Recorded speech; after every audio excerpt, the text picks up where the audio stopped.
अस्सलाम वालेकुम viewers, Malik rabbit farm से मलिक वकास। आज की ये वीडियो बनाने का मकसद ये है कि आज हमारा एक पार्सल जो है वो हम जोराबाद के लिए रवाना कर रहे हैं खुशाब के लिए, और आपको दिखाते भी हैं कि कौन सी क्वालिटी का रैबिट जो है वो हम अपने कस्टमर्स को भिजवाते हैं। ये चेक करें जी, ये ब्रीडर पेयर है और क्वालिटी चेक करें रैबिट्स की, माशाल्लाह टॉप क्वालिटी के न्यूजीलैंड वाइट जो है वो कस्टमर को भेजे जाते हैं। ये इनका एक ब्रीडर पेयर है और एक जो है वो साथ में फ़ीमेल 3 माह की है, ये भेजी जा रही है खुशाब के लिए। तो ये इस क्वालिटी का रैबिट आपको भेजा जाता है। आप लोग भी मलिक रैबिट फार्म के साथ अपने बिज़नेस का आगाज़ कर सकते हैं। आप अपना मुकम्मल इंफॉर्मेशन लेने के लिए अपना नाम और नंबर के साथ हमारे व्हाट्सएप नंबर के ऊपर रब्ता कीजिए, आपको हर तरह से गाइड कर दिया जाएगा।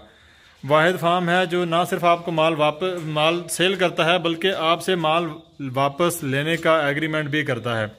मज़ीद मालूमात के लिए आप हमारे व्हाट्सएप नंबर पे, टिकटॉक पे, इसके अलावा यूट्यूब चैनल के ऊपर और फेसबुक पर भी इंफॉर्मेशन ले सकते हैं Malik rabbit farm private limited company के नाम से।